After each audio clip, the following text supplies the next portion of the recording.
The Galactic Academy of Unified Sciences stood tall on a world called Velar 7, a planet chosen because it was safe and far from any wars or conflicts that troubled the galaxy.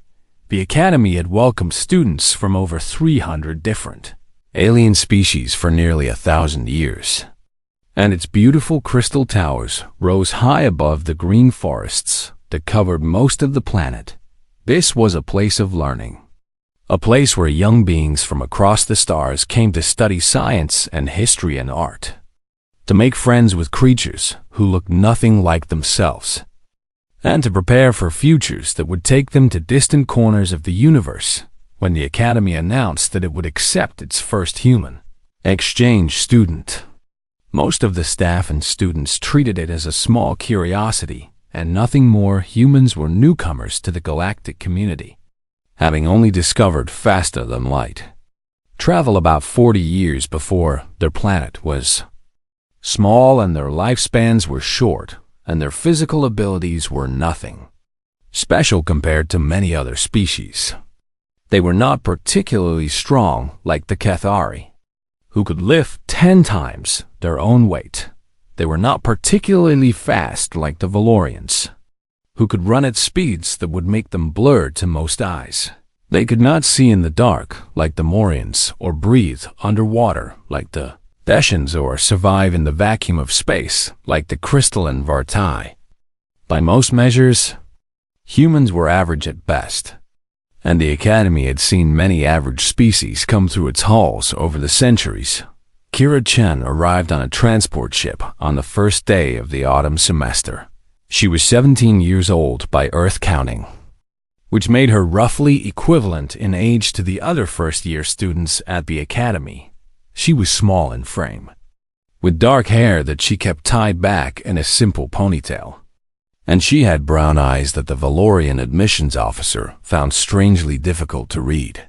Most species showed their emotions clearly through their eyes or their skin color or the movement of their appendages, but this human girl seemed to keep everything locked away behind a calm and neutral expression. Admissions officer noted this in her file but did not think much of it at the time. Kira was assigned to dormitory block 7, a residential building that housed students who breathed oxygen and preferred temperatures between 15 and 30 degrees. Her roommate was a Thessian named Rill, a graceful being whose body was covered in bioluminescent fronds that glowed different colors depending on her mood. When Rill first met Kira, her fronds flickered with pale yellow light, which in Thessian body language meant nervousness and uncertainty. "You are the human," Uriel said, her words translated into English by the small device attached to her collar. "I have read your species profile in the Academy database, and it says that you are predators on your home world." Kira set down the bag she was carrying and looked at her new roommate with an expression that might have been amusement. "Omnivores. Technically," she said, "we eat plants and meat both. But do not worry because I brought my own food supplies and I promise I will not try to eat you." Rill's frown shifted to a lighter shade, indicating that the joke had helped ease some of her worry over the next several days. Kira settled into life at the Academy, and the other students began to notice her. She attended classes on xenobiology, which was the study of alien life forms, and stellar cartography, which was the mapping of star systems, and the long and complex history of the Galactic Compact, which was the alliance that held the civilized galaxy together. She asked many questions in class, sometimes so many that her professors had to ask her to save some for after the lecture, and she took notes by hand in a small paper notebook, which several of her classmates found charmingly old-fashioned. But what the other students noticed most were the smaller things about her behavior, the little details that did not seem important at first, but that added up to something strange. They noticed the way she walked through the corridors of the Academy, her eyes always moving, always scanning, as if she was measuring distances and counting exits. They noticed the way she would pause at the entrance to any new room and look around before stepping inside. her gaze sweeping from corner to corner like she was checking for something. They noticed the way she had politely but firmly refused a seat by the window in the dining hall, choosing instead to sit at a table against the wall where she could see the entire room and all its doors. "I have been observing the human," a Cathari student named Rex said to Uriel one evening, his mandibles clicking with curiosity. "She behaves like a prey animal watching for predators, always alert and always ready to run. And yet the database says that humans are predators themselves." Ril's fronds glowed a thoughtful blue as she considered this observation. "I asked her about it," Uriel admitted. "I asked her why she always seems so watchful, and she said it is just habit, something she cannot turn off. And when I asked where the habit came from, she told me that her grandmother taught her to always know her exits. Her grandmother taught her this," Rex repeated. "Why would a grandmother need to teach such things? Humans evolved on a dangerous world," Uriel explained, remembering what she had read in the species database. "They were predators, yes, but they were also prey to many other creatures. And their ancestors spent millions of years being hunted by things with bigger teeth and sharper claws. And perhaps this has left marks on their psychology that remain even now." Rex made a sound that his translator rendered as interesting and said nothing more. No one at the academy thought much about Kira-chan after that first week. She was strange. Yes, but she was quiet and polite, and she kept mostly to herself. And in a school filled with hundreds of different species, a little strangeness was hardly worth. Commenting on the Valorians thought she was odd, the Veshans thought she was reserved, the Cathari thought she was amusing in the way that all young species were. Amusing, none of them understood what they were really looking at. None of them realized that the human girl who sat with her back to the wall and memorized every exit and watched every room before she entered, it was not doing these things because she was afraid. She was doing them because she was ready for something that none of them could imagine, something that was coming closer with every passing day, drifting through the dark spaces between the stars, drawn by the energy signature of the Academy, like a shark drawn to blood in the water. And when that something finally arrived, they would all learn what a human was really capable of. They would learn why the small and average and unremarkable species from the small and average and unremarkable planet called Earth had survived for so long on a world that had tried so hard to kill them. They would learn what it meant when a human decided not to run. The day started like any other day at the Galactic Academy of Unified Sciences. Students woke up in their dormitories and ate breakfast in the dining halls and walked to their morning classes through corridors filled with the sounds of 100 different languages being translated into 100 more.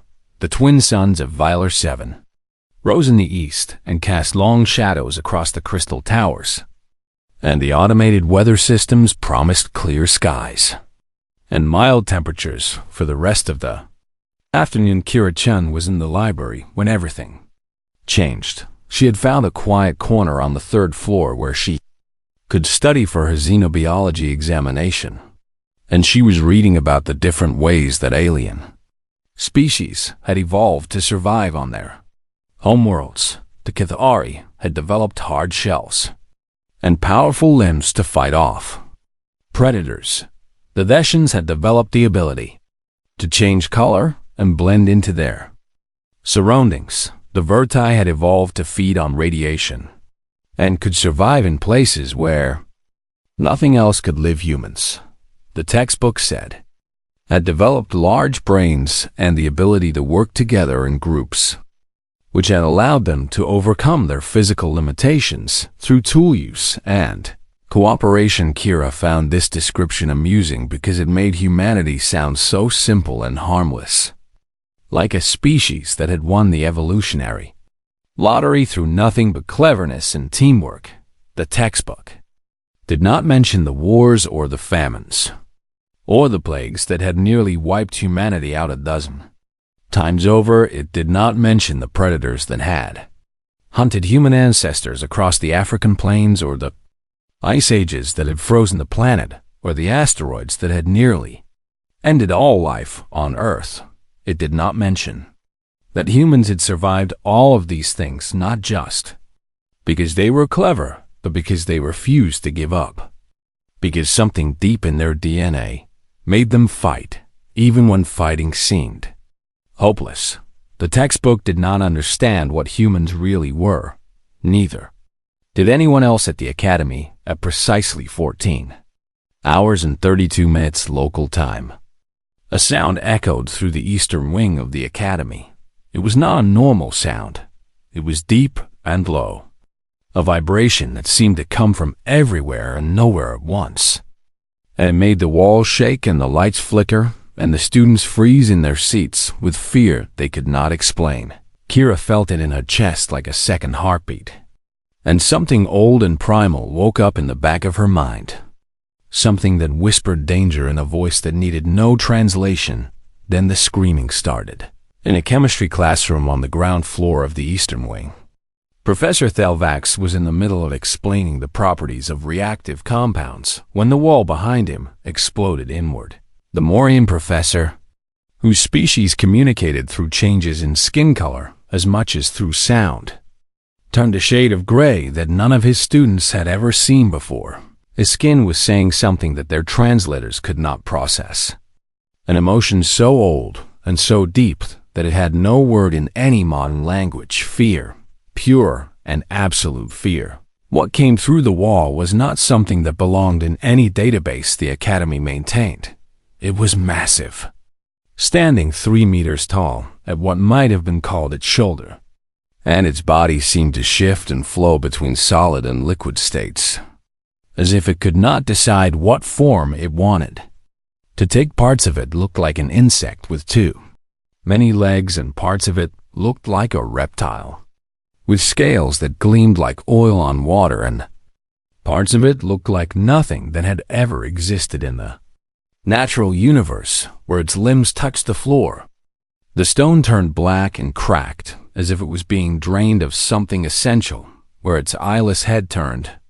Students felt a cold pressure in their minds that made them want to run and hide and never come out again. The creature opened what might have been a mouth and made a sound. That was not a roar or a screech, but something in between.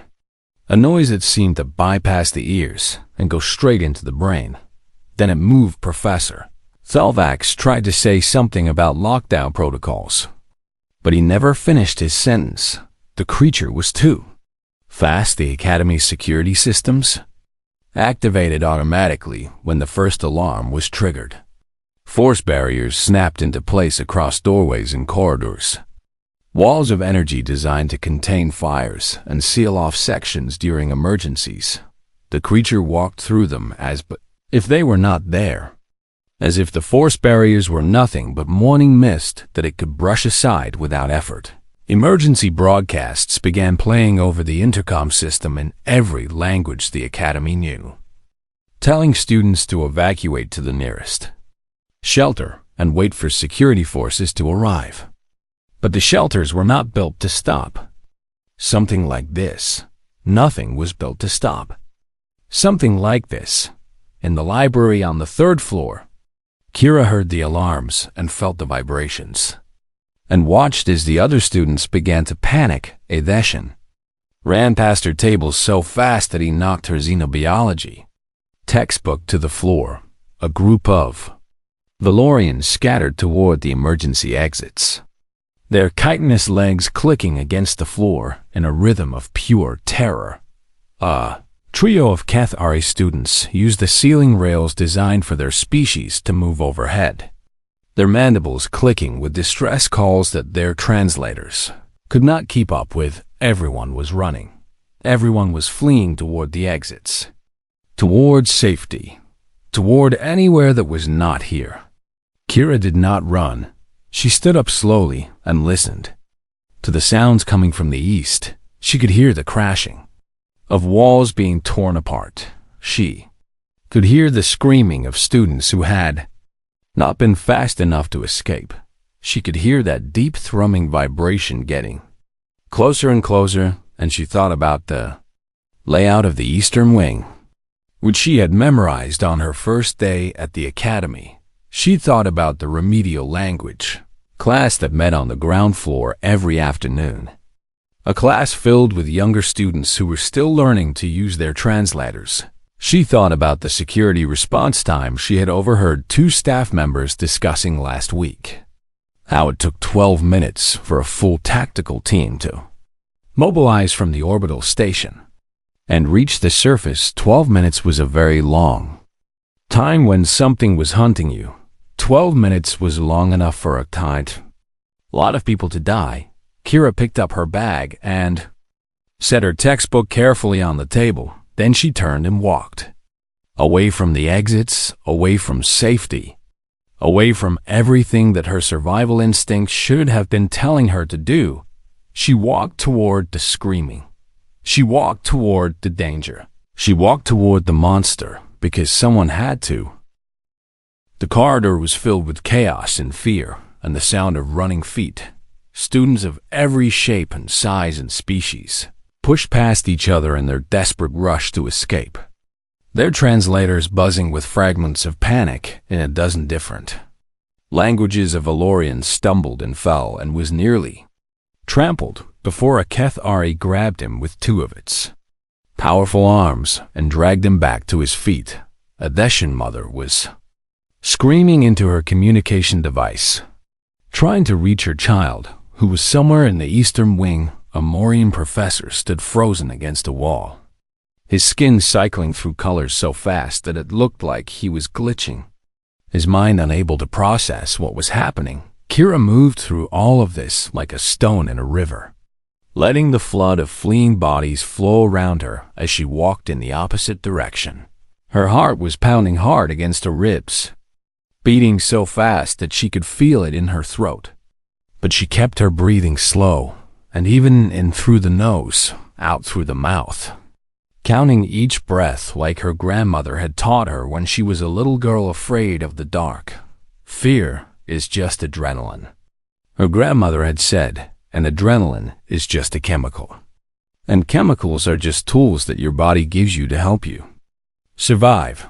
You can let the tool control you, or you can learn to control the tool. Kira had learned the Eastern Wing was worse than she had imagined. Walls had been torn open as if they were made of paper, revealing wires and pipes and structural supports that sparked and hissed in the emergency lighting. The floor was covered with debris and dust and things that Kira chose not to look at too closely. The air smelled wrong, a sharp and bitter scent that burned her nose and made her eyes water, and beneath it all was a deeper smell, something organic and alien that her brain could not identify but her instincts recognized as dangerous. She found the first group of survivors in a storage alcove about 50 meters from where the creature had broken through. There were 6 of them, all young Valorians from the remedial language class, their compound eyes reflecting her image back at her 1,000 times over. They were trembling so hard that their chitinous shells rattled against each other. And when they saw her approaching, they pressed themselves further into the corner, as if they were trying to disappear into the wall. "It is okay," Kira said, keeping her voice calm and quiet. "I am a student here just like you, and I am going to help you get out." One of the Valorians, a little larger than the others, and probably the oldest of the group, managed to find his voice. "The creature," he said, his translator struggling to keep up with his rapid clicking speech. "It is between us and the exits. We cannot get past it. We are trapped here, and we are going to die." "You are not going to die," Kira said. And she said it with such certainty that the young Valorian stopped trembling for just a moment. "Is there another way out of this wing? A back door or a maintenance tunnel or anything like that?" The Valorian pointed with a shaking limb toward a small hatch in the wall that Kira had not noticed before. "The maintenance tunnels," he said. They run through the whole academy for the workers who fix things, but they are very narrow. Too narrow for most species. Kira looked at the hatch and then looked at the young Valorians, whose bodies were slim and flexible enough to fit through tight spaces. They are not too narrow for you, she said, and I am small enough to fit as well. So here is what we are going to do. She led them to the hatch and helped them pry it open with a piece of broken equipment she found on the floor. One by one, the young Valorians climbed into the maintenance tunnel, their bodies folding and compressing in ways that human bodies could not. Kira went last, scraping her shoulders against the metal walls of the tunnel as she squeezed herself through. They emerged in a junction room where several maintenance tunnels met. And to Kira's relief, they found more survivors waiting there. Adeshin, with a broken arm, was leaning against one wall, her bioluminescent fronds flickering weakly with pain. A pair of Moorian students huddled together, their skin pale with shock. A single Kethari stood guard at one of the tunnel entrances, his powerful body tense and ready, though Kira could see in his eyes that he had no idea what he would do if the creature found them. They all looked at her when she entered, and she realized that they were waiting for someone to tell them what to do. They were waiting for a leader. Everyone who can fit in the maintenance tunnels needs to go now, Kira said, her voice carrying the same calm authority that her grandmother had used when things got bad. Go down, not up, because down leads to the geothermal systems where the heat will mask your life signs and make you harder to track. She turned to the Kethari student, whose species was too large to fit in the narrow tunnels. You, what is your name? Rex, the Kethari said, his mandibles clicking nervously. Rex, I need you to take the others who cannot fit in the tunnels and find a room you can seal, somewhere with thick walls and only one entrance. And you need to barricade yourselves inside and stay quiet until the security teams arrive. What about you? Rex asked. Kira looked back toward the direction they had come from, toward the sounds of destruction that were still echoing through the corridors. I'm going to make sure it does not follow you. A Moorian student named Thel stepped forward, his skin shifting to a determined shade of orange that Kira had not seen before. I will go with you, he said. I have basic engineering training, and I know how the academy systems work. Kira wanted to tell him no, wanted to tell him to go with the others where it was safe. But she looked at the expression on his face and recognized something she had seen in the mirror many times before. She recognized someone who could not stand to do nothing while others were in danger. Okay, she said. You are with me. They left the others with instructions and hope and something to do besides huddle in fear. Then Kira and Thel moved back through the maintenance tunnels toward the creature. They found it in what had been a chemistry laboratory, the same room where Professor Thelvax had been teaching when the attack began. The room was destroyed, every piece of equipment smashed or melted, every surface covered in that black residue that the creature left behind. And in the center of the devastation, the monster was feeding. Kira did not let herself look at what it was eating. Instead, she looked at the chemical storage lockers along the far wall, many of which were still intact. She looked at the emergency suppression system built into the ceiling, designed to flood the room with fire-retardant foam in case of accidents. She looked at the structural support columns that held up the ceiling, and she remembered what she had learned about reactive compounds in her xenobiology class. I have a plan, she whispered to Thel. But you are not going to like it. She told him what she needed him to do. His skin went pale gray with fear, the same color the Professor Thelvax had turned just before he died. That is insane, Thel said.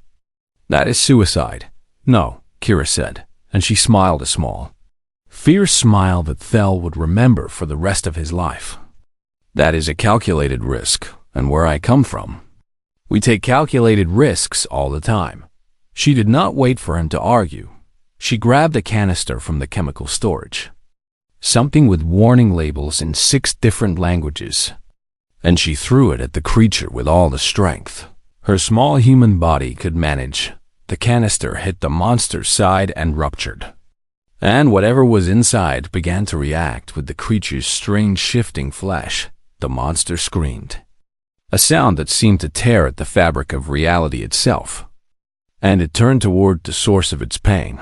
It turned toward Kira, and Kira ran not away from the creature, but in a specific direction, toward a specific place, leading it exactly where she wanted it to go behind her. Thel watched in amazement and terror as the small human girl drew the attention of a nightmare-made flesh. He watched her disappear around the corner with the monster close behind, and then he did what she had asked him to do. He started working on the structural supports.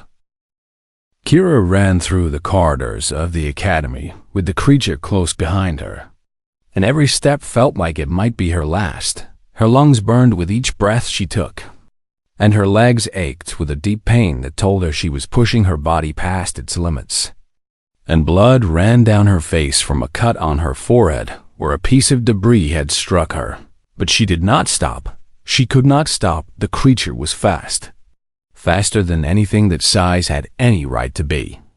And it moved through the corridors like a flood of darkness that consumed everything in its path. Where its limbs touched the walls, the crystal turned black and cracked where it passed through doorways. The frames bent and twisted as if the very structure of reality was bending away from its presence. It was gaining on her. Kira could feel it getting closer with every passing second, could feel the cold pressure of its presence pushing against the back of her mind like icy fingers, trying to dig into her brain. She rounded a corner and nearly slipped on a patch of that black residue the creature left behind.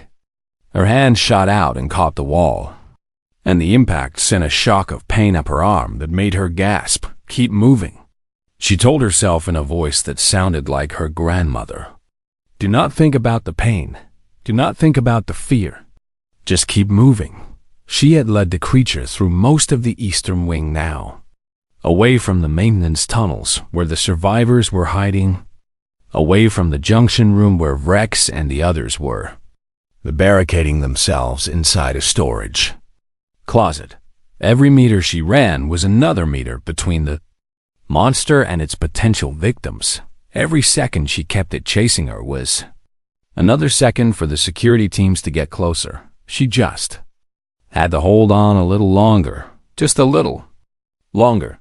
The central atrium of the academy was a massive, open space that connected all the different wings of the campus. It had a high ceiling, made of transparent crystal that let in the light of the twin suns, and it was surrounded by balconies and walkways that allowed students to look down from the upper floors. More importantly, it had the structural supports that Thel needed to access. Kira burst into the atrium at a full sprint and immediately threw herself to the side as the creature lunged at her from behind. Its limb passed so close to her head that she felt the air move, and she hit the ground hard and rolled and came up running again. "Thou!" she screamed, her voice echoing off the crystal walls. "Now, do it now." For one terrible moment, there was no response. Then she heard a sound from above, a groaning and creaking of stressed metal, and she looked up to see one of the main support columns beginning to move. Thel had done his job. The young Morian had spent the last several minutes using his engineering knowledge to weaken the support column, removing bolts and cutting through joints until the whole thing was held up by nothing but hope and gravity. When he triggered the emergency release, the column fell. It came down like the hammer of a god. Tons of metal and crystal crashing into the atrium floor right where the creature was standing. The monster tried to dodge, but even its impossible speed was not enough to get completely clear. The column caught one of its primary limbs and pinned it to the ground, and the creature let out a scream that shattered every window on the ground floor. But it was not dead. It was hurt. Badly hurt. its body leaking fluids that hissed and smoked where they touched the floor. But it was still alive and still dangerous. It turned toward Kira with what might have been rage, if such a thing could feel rage. And it began to pull itself free from the fallen column. Kira did not hesitate. She grabbed another canister of reactive chemicals that she had picked up during her run through the eastern wing, and she threw it directly at the creature's wounded side. The explosion was not large, but it did not need to be. The chemicals reacted with the creature's flesh just like before, and the monster screamed again and thrashed against its prison. And for just a moment, it stopped trying to break free and focused all its attention on Kira. That moment was enough. The security teams from the orbital station were supposed to take 12 minutes to arrive. They made it in 11 minutes and 43 seconds. The first Kira knew of their arrival was a bright flash of light from above as a tactical shuttle punched through the atmosphere and came to a hovering stop directly over the academy. Then armed soldiers began dropping from the shuttle on grav lines, their weapons already charged and their armor gleaming. In the light of the twin suns, the creature turned toward this new threat and made that terrible thrumming sound that Kira had first heard in the library. But the soldiers were not students. They were not afraid. They opened fire with weapons that Kira did not recognize. Beams of energy that struck the creature and made it convulse with pain.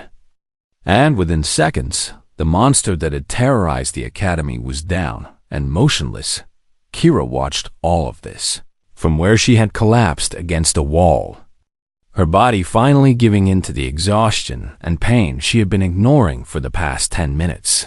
Her left arm hung at a wrong angle, broken in at least 2 places from when she had fallen during her run.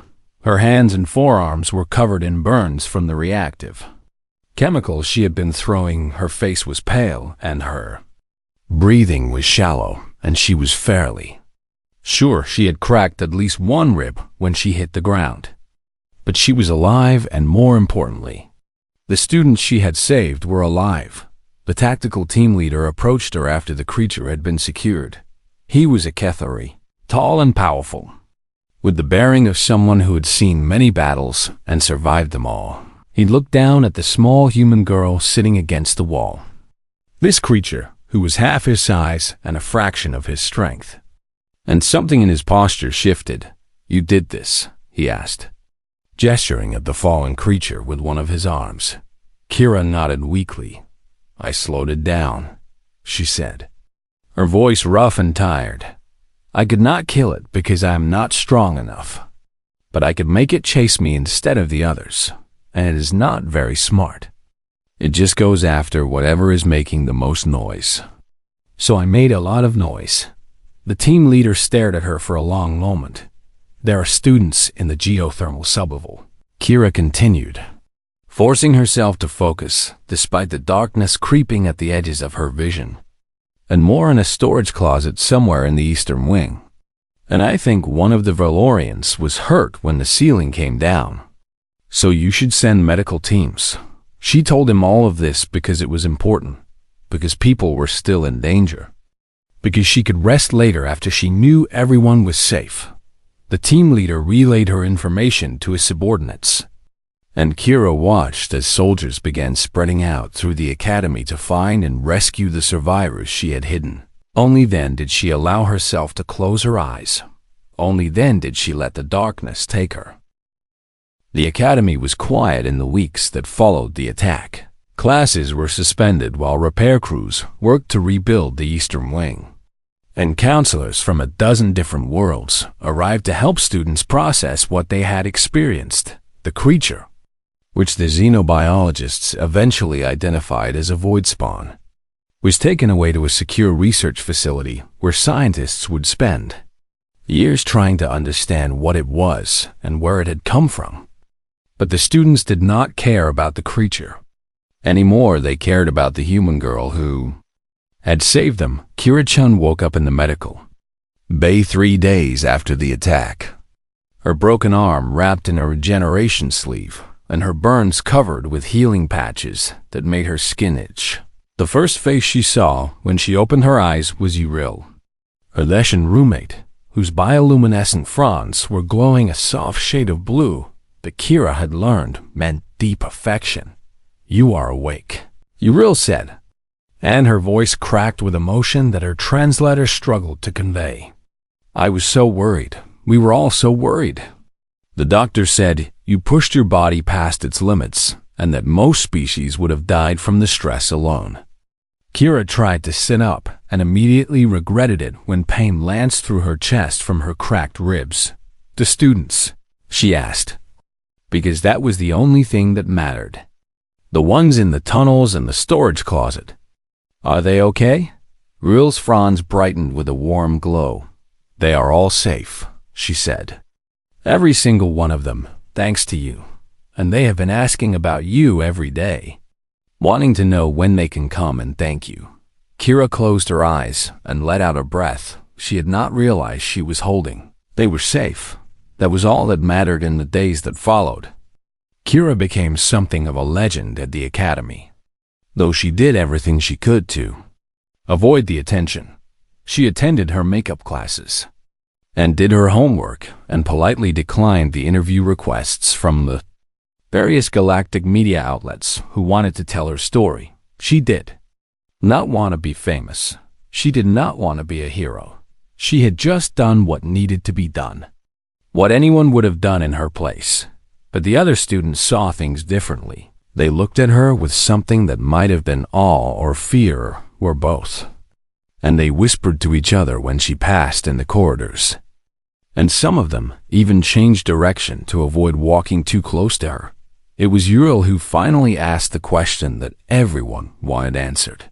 They were sitting in their shared quarters one evening, Kira reading a novel on her tablet, and Uriel pretending to study but really just watching her human roommate with curious eyes. "Kira," Uriel said, her fronds flickering with the pale purple of deep curiosity. "I have been thinking about what happened, and there is something I do not understand." Kira looked up from her tablet. "What is it?" "I have studied your species since you arrived," Uriel said, choosing her words carefully. "I have read every file in the database about humans. And I know that you are not the strongest species in the galaxy, or the fastest, or the most advanced. Your senses are adequate, but not exceptional. And you have no natural weapons or armor or special abilities that would let you survive against a creature like the Void Spawn." She paused, her fronds shifting to a deeper shade of purple. "And yet when that creature attacked, you ran toward it while everyone else ran away. You put yourself between it and the students it was hunting. You fought it with nothing but chemicals and courage and refused to stop even when your body was breaking down from the strain." She looked at Kira with eyes that held 1,000 questions. "Why?" she asked. "Why did you not run like everyone else? Why did you risk your life for people you barely knew? What is it about humans that makes you do these things?" Kira was quiet for a long moment, thinking about how to explain something that felt so natural to her that she had never needed to put it into words. "On Earth," she finally said, "we have many stories that are very old, stories that go back to before we could even write. Stories that our ancestors told around fires in caves when the world outside was dark and full of things that wanted to eat them." She set down her tablet and looked at Uriel. "In those stories, there are always monsters, dragons, and demons, and beasts that cannot be killed. Things that are stronger and faster and more deadly than any human could ever hope to be. And in those stories, the humans always seem like they should lose." Her voice grew softer, and her eyes took on a distant look, as if she was seeing something far away. "But in those stories, someone always stands up. Someone always decides to fight even when fighting seems impossible. And it is not always the strongest person or the bravest person. Sometimes it is just a farmer with a pitchfork, or a child with a stone, or an old woman with nothing but her anger to keep her going." She looked back at Uriel. And for a moment, her roommate saw something in those brown human eyes that she had never noticed before. Something old and fierce and unbreakable. We did not become the dominant species on our planet because we were the best at running away, Kira said. We became dominant because when something threatened our families and our tribes and our children, we picked up rocks and sticks and fire and we fought back, not because we knew we would win, but because we could not stand to do nothing. She smiled. A small and tired smile that somehow made her look both very young and very old at the same time. That is what humans are, she said. We are the species that runs toward the fire. The Academy updated its database entry on humans after the incident, adding a new section that would be studied by military strategists and security forces and xenopsychologists for generations to come. The new section noted that humans did not have a strong freeze response when faced with danger. It noted that when a human encountered a threat to themselves or others, a significant percentage of them would move toward the threat rather than away from it. It noted that this behavior seemed to be deeply embedded in human psychology and was not limited to trained soldiers or security personnel. It recommended that in crisis situations, galactic authorities should not assume that human civilians would evacuate like other species. Many of them would try to help, even at great personal risk. The final line of the report was added by the Cathari tactical team leader who had arrived to find a human girl sitting in the ruins of an atrium, badly injured but alive, having held off a void spawn long enough for everyone else to escape. The line read simply, "When humans are present during a crisis, let them help. You will be glad you did." Kira Chun finished her exchange year at the Galactic Academy and returned to Earth with excellent grades and a small scar on her forehead that she never bothered to have removed. She did not think of herself as a hero. She had just done what needed to be done. But across the galaxy, in schools and military academies and government buildings, her story was told and retold. A reminder that strength came in many forms and that sometimes the most dangerous creature in the room was not the one with the biggest teeth. Sometimes it was the small and quiet one sitting with her back to the wall, the one who was always watching, the one who was always ready, the one who would never, ever run in the darkness between the stars. Things move that should not exist, creatures born from the void itself, hungry and endless and terrible beyond description. And somewhere on a small blue planet in an unremarkable solar system, 7 billion humans go about their daily lives, unaware that they carry within them something that the galaxy has learned to respect, not strength or speed or power, but something far more dangerous, the absolute refusal to abandon those who need them. That is what makes humans terrifying. That is what makes them wonderful. That is what makes them human.